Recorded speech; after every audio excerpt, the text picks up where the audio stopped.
Welcome into the Cougar Tailgate, where BYU fandom lives. Here's your host, Lauren McClain. What's up, my friends? It's good to be here with you on this hot summer day, and happy Father's Day tomorrow to all you dads out there.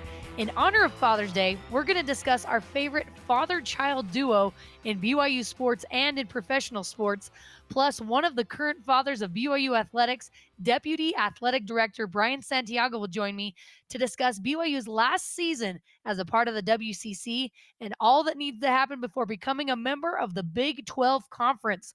And with me now is a father of three himself, the legendary David Phillips Jr. Happy Father's Day tomorrow, Junior. Thanks. I appreciate it. Good to have you on with me again. I want to know, what does the perfect Father's Day look like for you? So I know you're a big food guy, so let's start from breakfast and let's go from there. Perfect Father's Day. Oh, man. Probably start with cinnamon rolls for breakfast because, you can't go wrong there. A nice sugar bomb in the morning. But I'm actually smoking a brisket on Sunday for Father's Day tomorrow, so I'm excited. I'm glad that you clarified and said you were smoking a brisket. Yes. Yeah. Okay. Good. That's always a fun one when you're talking with someone who has a smoker as well, and talking about how you like to smoke and think what's your favorite thing to smoke, and you will get some people turning their heads. But yeah, I'm sure you will. Hey, wait. So you're smoking your own brisket on Father's Day? Oh yeah. I love to cook. Do it yourself. Well, I love to cook and stuff like that. That's kind of a passion of mine. So it's enjoyable to me. So okay. It's a fun activity. But yeah, I think other than that, just hanging out with the kids. Usually my son and I will go play catch in the backyard, whether it's football or baseball, which is fun. But just hanging out with my kids and, climbing all over me and having fun. So that's an ideal Father's Day for me. I love that. And it's always hard to think of a good Father's Day gift. I'm convinced most dads don't actually care what you give them as long as they're recognized. I know that goes for moms on Mother's Day as well. But every once in a while, there's that gift that is just phenomenal, like the perfect gift. So what would your ideal sports-related Father's Day gift that your wife or kids could give you be? Actually, this happened a couple years ago. So I had it.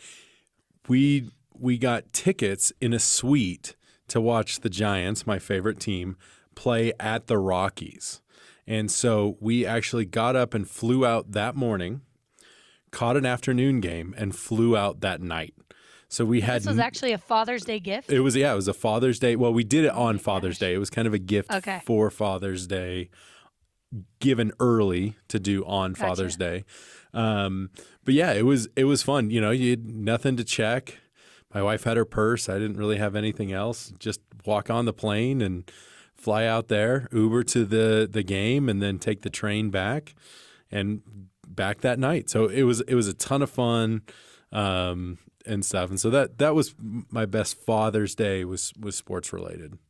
That's so awesome. Good for your wife. That was a good job. A couple of years ago for my dad, we surprised him on Father's Day with tickets to a Packers game in Lambeau. He had always wanted to go. Oh, wow. And so we gave him, and my brothers and I took him for a Father's Day present to a game in Lambeau. So pretty cool. Were a few tears shed by your dad? Yes.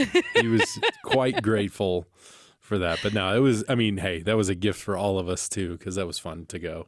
Yeah, you're like, Dad, let's do this, and we'll all join you. No, that sounds so awesome. And I feel like for a lot of dads who love sports, one of their greatest dreams is to have their son or their daughter excel in athletics. And for some athletes themselves, the apple doesn't fall too far from the tree. And Junior, there have been some incredible father-child duos that have been both successful in college or professional sports. And we're going to talk about some of our favorites from BYU in professional sports. So let's start with BYU. There have been a lot. But what's the father-child duo that sticks out to you the most in BYU sports history? I think one of the most successful would have to be the Reynolds, because I think for a stretch of about 10 to 15 years, I'm pretty sure that there was a Reynolds on the offensive line every single year. I don't know that you can have BYU football without someone in the Reynolds family blocking. So that's a good one. That one came to mind. Johnny Miller and his sons as golfers.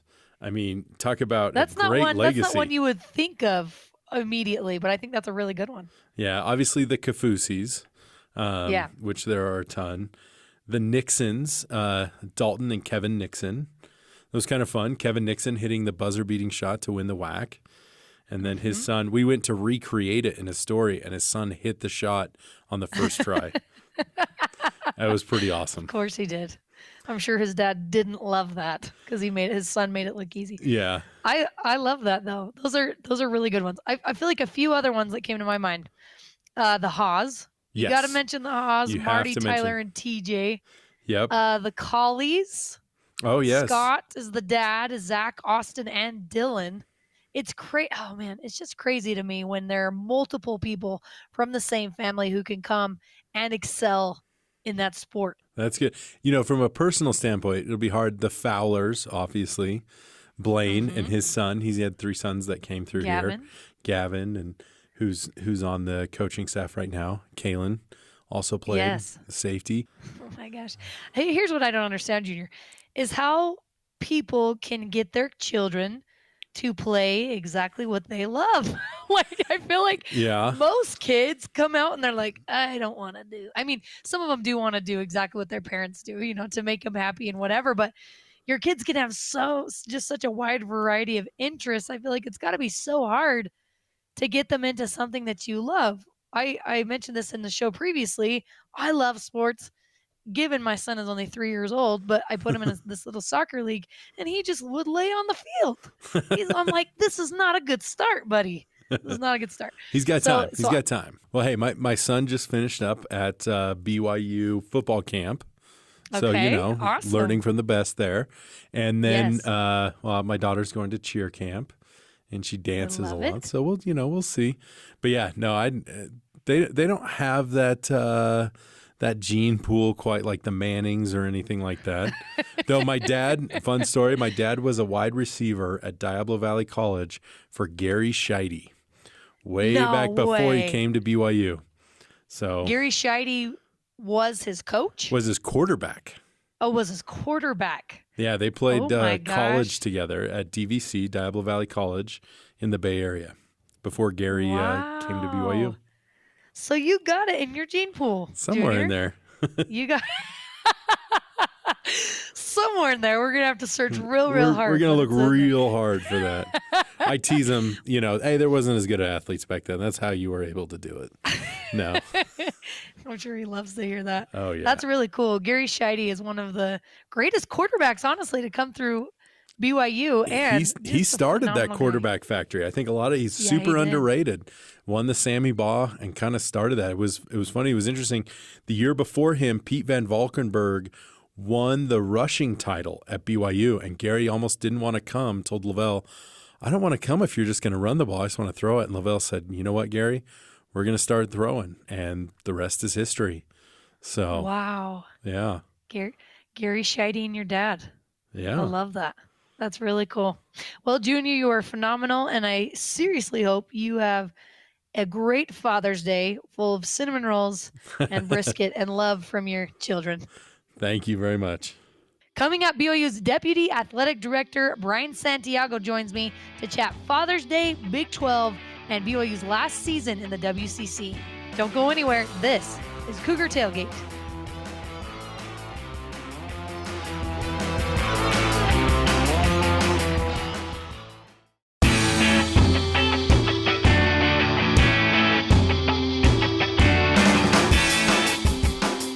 Welcome back to Cougar Tailgate. I'm Lauren McClain. There are so many moving pieces happening in the BYU athletic department right now, from the hiring of new coaches to finalizing football schedules to preparing to enter the Big 12 conference. And with me now is one of the guys that's trying to get all of the pieces in the right place, Deputy Athletic Director Brian Santiago. Thanks for coming on with me, Brian. Always happy to be on with you, Lauren.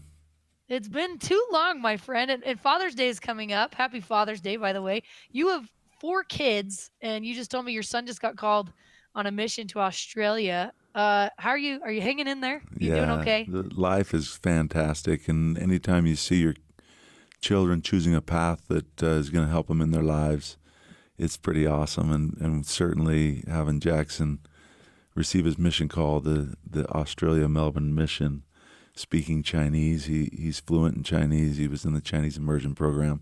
It's just been such an exciting week for our family, and as a father, just one of those tender moments where you are just so filled with so much gratitude.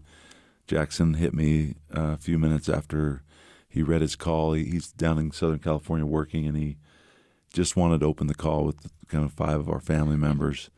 So he read it on a little FaceTime call, and then hit me a little bit later and just said, "Dad, I've never felt anything like that in my life."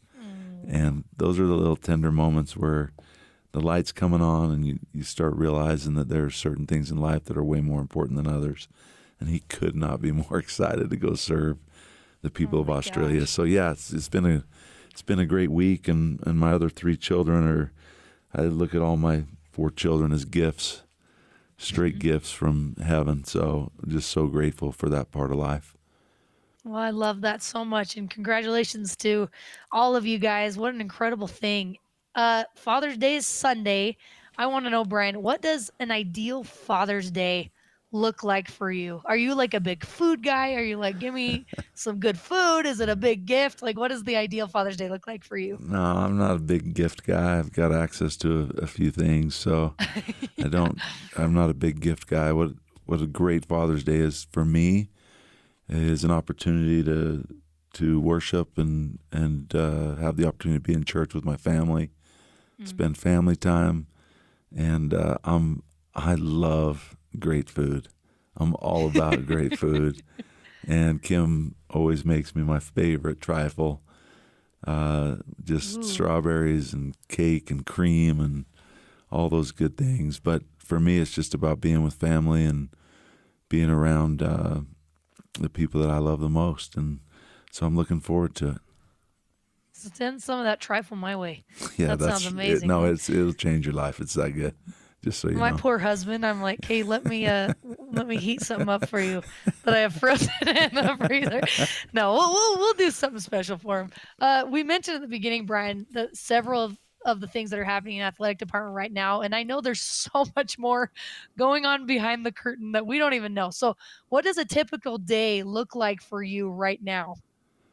Well, Lauren, it's an interesting question. There's so much happening. We're in the middle of hiring a number of people. We're finishing hiring some coaching staffs.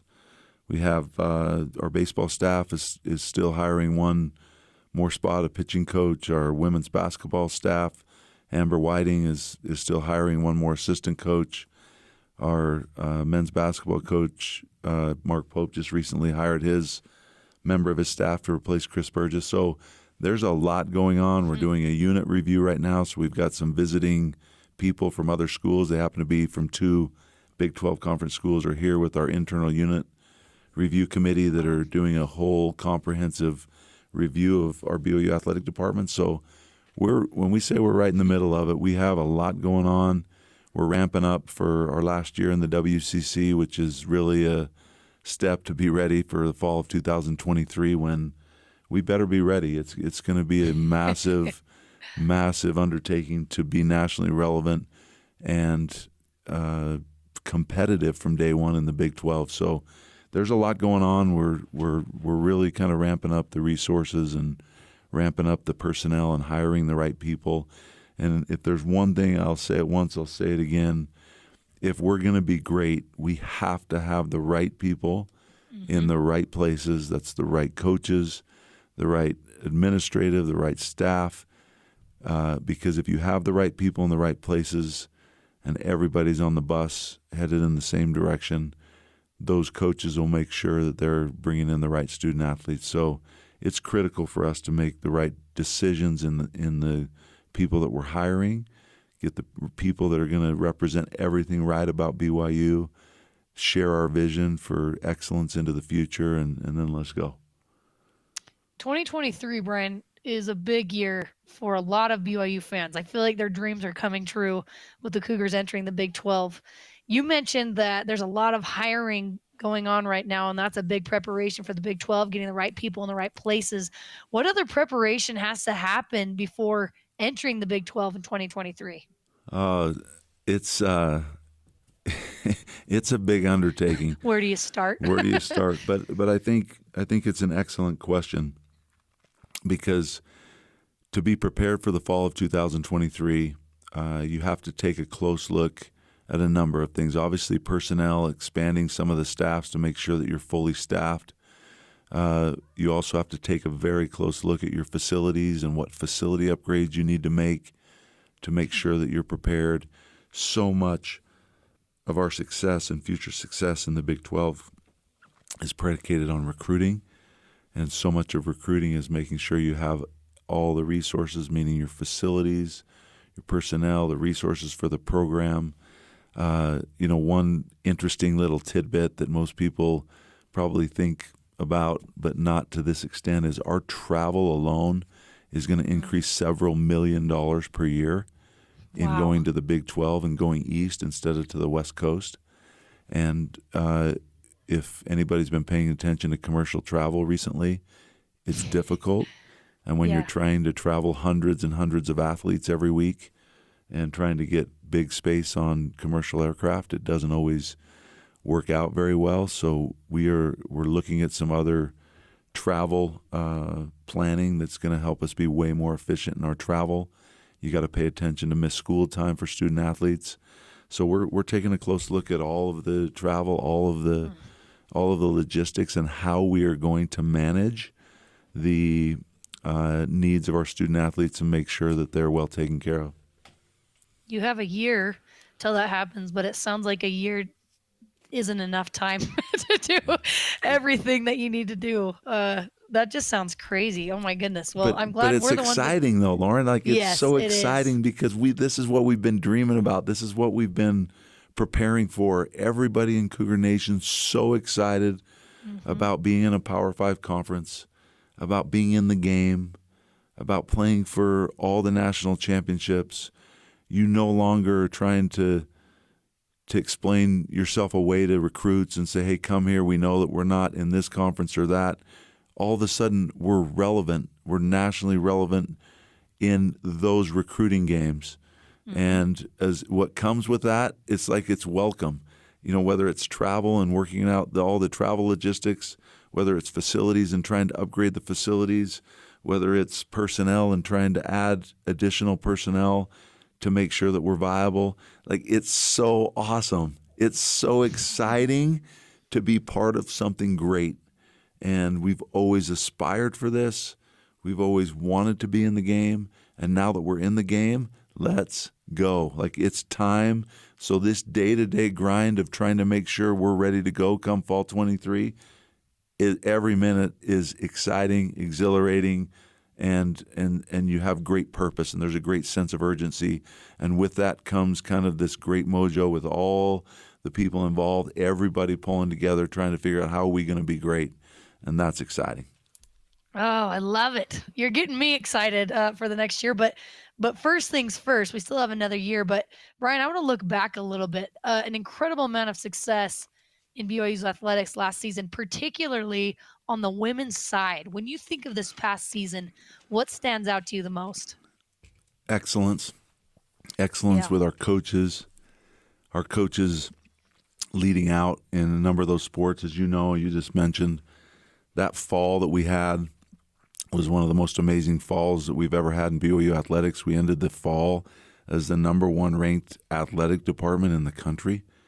When you looked at all the sports and all the successes, with football, with men's and women's cross country, with our women's soccer team making an unbelievable run to the national championship, our women's volleyball team, getting to the Sweet 16 and having a legitimate shot and losing in heartbreak fashion. But, right there, it's pretty amazing. I think it always starts and finishes with the coaches, but then you just have these remarkable student athletes. I mean, you go to the national championship. We had this unbelievable opportunity. We happened to be down in the southern states for a football game.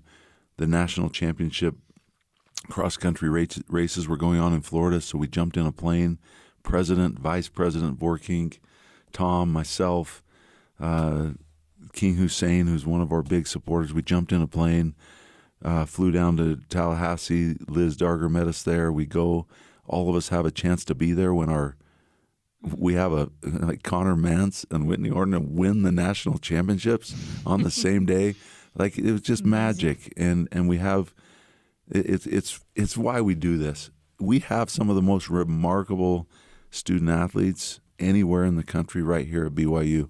It's interesting. We talked this morning to a group of freshmen coming in for Summer Bridge. They're brand new. They're the future. And one of the points I made is we are all standing on the shoulders of some of the greatest individual athletes, coaches, and administrators in the history of sports. And we have a responsibility to carry on the tradition of greatness. And that's exactly what's happening right now. Look what Courtney Wayman, I know that's in the spring and the summer, but look what's just happening all around us. Like, we have some of the most remarkable performances in the history of BYU going on. And I think a big part of it is Tom Homo's leadership. But you have to look to the coaches and these remarkable student athletes. But it starts and stops with the coaches. If the coaches, you have the right coaches in place, they're going to get the right student athletes. Some incredible coaches at BYU right now and incredible athletes. This is BYU's last season in the WCC, as you mentioned.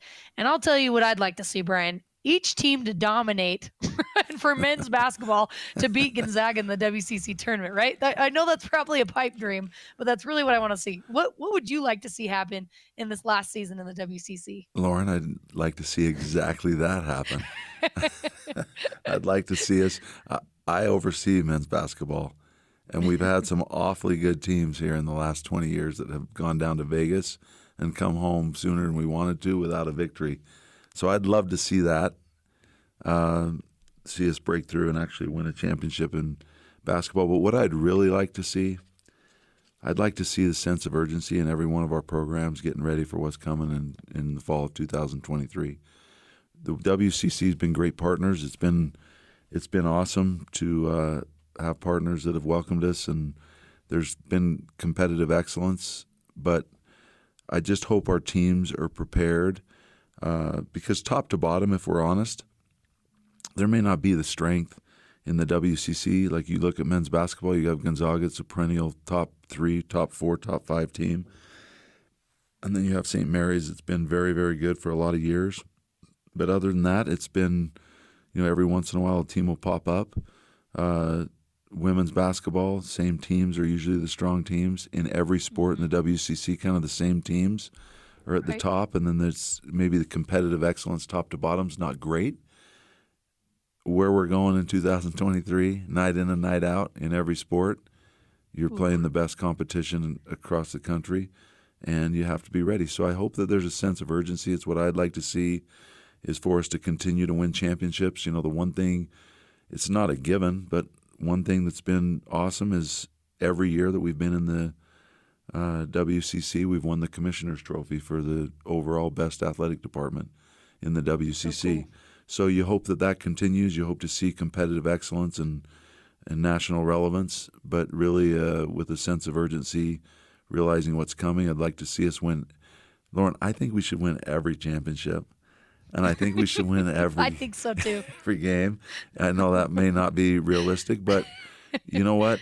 That should be the goal. Is for us to win every championship in the WCC this coming year. Absolutely. I feel like, man, I hate to say it, but fans may have to temper expectations just a hair heading into that conference. As you mentioned, it is just really good top to bottom. And Football Media Day is next week. They've been getting a lot of buzz, especially on the offensive side with Jaren Hall coming back and some important returning pieces. You get to see a lot more than the rest of us, Brian, the work that is put into the season by Kalani and his staff and also the players. What do you feel will be the Cougars' biggest strength heading into this season? Well, you just said it, Lauren. It usually starts and stops with your quarterback. And Jaren Hall is an exceptional, exceptional talent. We've all seen his ability to win big games, to make huge plays against great competition. And his leadership is going to be key for this football team. I think we have pieces. Everybody knows that we have a considerable strength up front in the offensive line. We've got great skill position players. We've got great leadership on both sides of the ball. but certainly I always feel like it starts and stops with the signal caller. I don't think you can look at any level. You look at the NFL, the best teams are the ones with the best quarterbacks. Now, I do think that one of the strengths of our team, and I thought it showcased last year, was we had great depth. You know, if somebody tells you that we go 3 quarterbacks in one season and that we're knocking on the door of being in the New Year's Six, at the start of the year, people would have said, you're crazy. Like, that's not happening. But I think it speaks to the depth of the team and what Kalani and his staff have done in building depth so that when guys get hurt, and they're going to get hurt with the physicality, that you have people that can come in and make a difference. And we had that last year, and I think that they've built that, and certainly sustained success in the Big 12 on the football field is going to be dictated by depth, because the best teams have the best depth so that they can respond when key guys go down. And here's hoping that they all stay healthy. They need to all stay healthy, and then we got to get in the end zone. I think offensively, if we can have a very, very efficient offense, I think our defense is going to rise up. I think we're going to be very, very good. Can't wait for September. I'm talking to BYU Deputy Athletic Director Brian Santiago. Brian, thank you so much for coming on with me today, and good luck preparing for the Big 12 and everything that you got going on this summer. Lauren, always like talking to you. I'm a big fan of yours, and give my best to your family, and happy Father's Day to all those fathers out there. Appreciate it. Thanks so much, Brian. All right. And that does it for us today. Thanks again to Brian Santiago and David Phillips Jr. for coming on the show with me. You can join the Cougar Tailgate virtually, of course, every Saturday at noon Mountain Time, or download, rate, and review our podcast on Apple, TuneIn, Stitcher, Spotify, or on BYURadio.org. This is Cougar Tailgate.